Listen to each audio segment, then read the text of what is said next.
What's up, y'all? We got another video here. This one's talking about a couple of weirdo anthologies.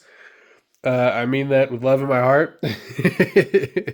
But I had these two books. I just got my big haul of books for the month in, and these are hard to fit into another category. I feel like an anthology, especially in comics, is very you'll see it. I feel like for Kickstarters and more indie books, they tend to do a lot of anthologies just to get a lot of people involved. But once you hit the kind of the more mass market comics, I feel like you see less of them. Definitely less of them that are have a common through line, right? So this one, Stimulus, is all written by the same guy. I assume this is creator owned. Maybe that's what I'm saying. A creator owned anthology is rare in comics. This one here, Stimulus, is by Daniel Friedman. He's the guy who wrote Bird King. It's the one he's probably most known for. With Crom. My personal favorite of his is Raiders, which is also by Crom, but it's kind of like a independent, standalone little story, kind of in a similar world. But I like Daniel Friedman a lot. Those, as far as I know, those are the only books of his that are published at one of these bigger companies.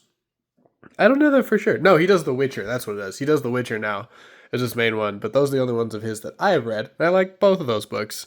So when I saw this, I was like, this shit rips. Oh, he does Callie. He's in, which is in my 90-minute action movie video on the channel. He's great. Good action writer. I feel like he does good, I like the aesthetics, I guess, that he works in.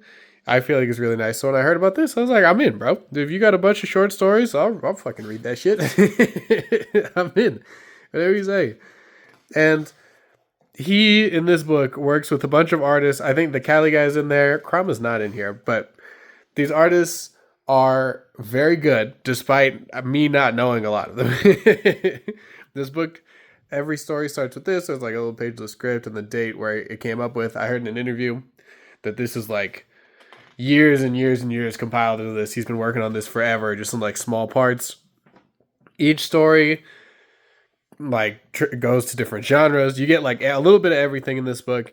They're usually somewhere between 10, maybe 8 to 15 pages, something like that. Is where most of them lie. And the art is sick, bro. Absolutely sick. Real sicko stuff in here. This first one is the artist who does Cali. With him, Samlin. Ooh, hold on, relax. Yeah, this book is a great time. There's a little bit of drug stuff in here, which I heard him talk about was originally what this was based on, is his experience with psychedelics and stuff. So there's a little bit of that, but it kind of connects up and makes the whole thing. But mostly it's just drop you in this world. We're gonna just crank it up to 1 million. You're gonna go through it, and then eventually it'll be on the next story. And it is that breakneck kind of pacing throughout this book. Each story is a quick read, I'd say. He's one of these guys who lets the art work. He's not gonna put words where he doesn't feel like there needs to be words. So if you're not paying attention, you could really fly through this book. But it's kind of sick. I don't know. I like it. That's my favorite anthologies do that. Where we get a glimpse into another world and then it's over. And you're like, oh, damn, that shit was kind of sick. It was kind of cooking. And then you go on the next one. And you're like, oh, man, that's kind of cooking. And obviously, I don't love every single story that's in this anthology. But I think that the hit rate is really good. You have a good time. A lot of action in here. If there was a through line, it'd be that there's action all over the place. All the artists are good. There's not one guy in here that I thought was not holding it down, I want to show off this one. I don't know who. Let's look to see. Filia Bratukin? Maybe. But everything is so distinct and interesting. And the nature of it being in this book together, it's fun to kind of see connections through the worlds. Although these don't take place in the same kind of world, it's cool. It's a whole universe that's inside this guy's head. That's a great time to visit. Yeah, I'm not going to show too much. Had a great time with this. Lots of ideas. So many different genres. It's a true anthology, bro. This literally has everything. With that undertone of action in it, I'd say. But, there's some quieter stuff too. Really enjoyed it. Next one is the Juniper Lodge. This one's by Dustin Weaver. He is. I've talked about him before because I have a video on his book 1949 that really blew me away. He has an image ongoing called Packlist where he kind of does whatever he wants, and so these are like stories collected from his independent comic into this hardcover, which is a very nice, very well designed hardcover too. Shit's sick. Dustin Weaver is like just truly one of the best artists working today, and you really see it in this book. I will say that this anthology is definitely leans into the horrific more so.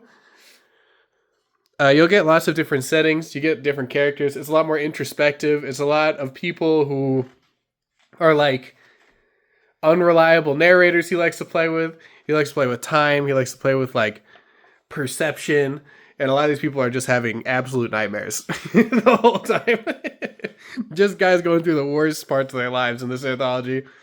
But I mean, look at this art, dude. Look at how densely packed these pages are. You ever seen this much comics in a comic? I don't know that I have. He really does have kind of like a European disposition is what I was going to say. Like it feels like a European comic. And that's like the highest compliment I feel like I could give anyone. In here, you see a lot of like older stuff from him. So you can see a little bit of his journey as like an artist. This first story is probably my favorite, where we have a Western setting. Just because I'm a big Western guy. Skip through because we don't want to spoil too much. But like, the visuals are insane. The color work is great. He has a couple of guest writers in here, but he's the artist in every single story. I'm sure he had a part in creating the story with the writer as well, but they like wrote the script because his fingerprints are just all over it.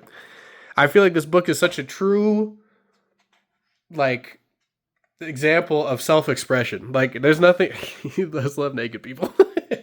There's nothing in here that wasn't like he doesn't have his fingerprints all over, man. And I love that. I really do love that.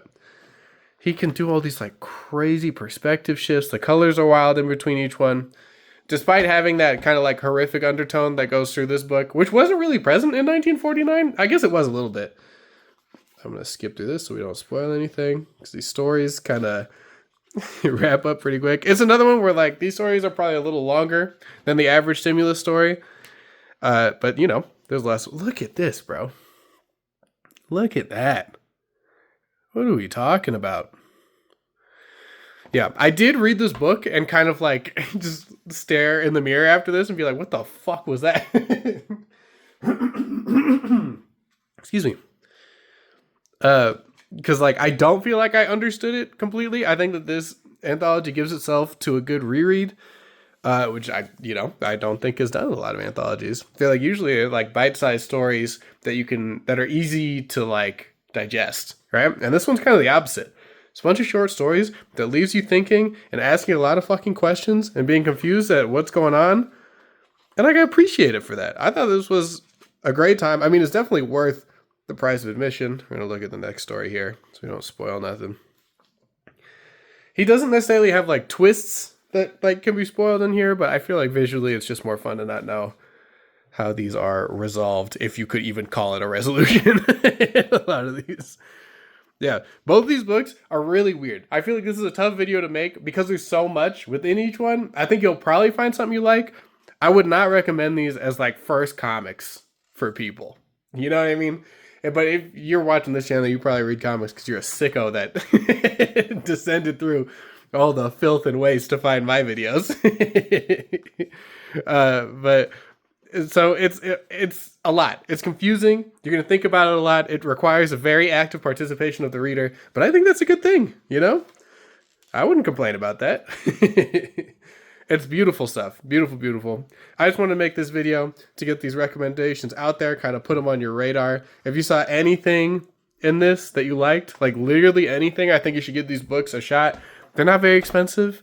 They're like, you know, not huge, thick, like omnibuses or anything like that. And it supports the creators, you know? I feel like this is true support, dude, where it's like, hey, dude, I'm signing up for whatever you got on the page, homie. And I love that. I love it.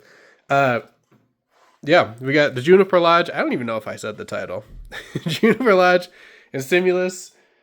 Great anthologies.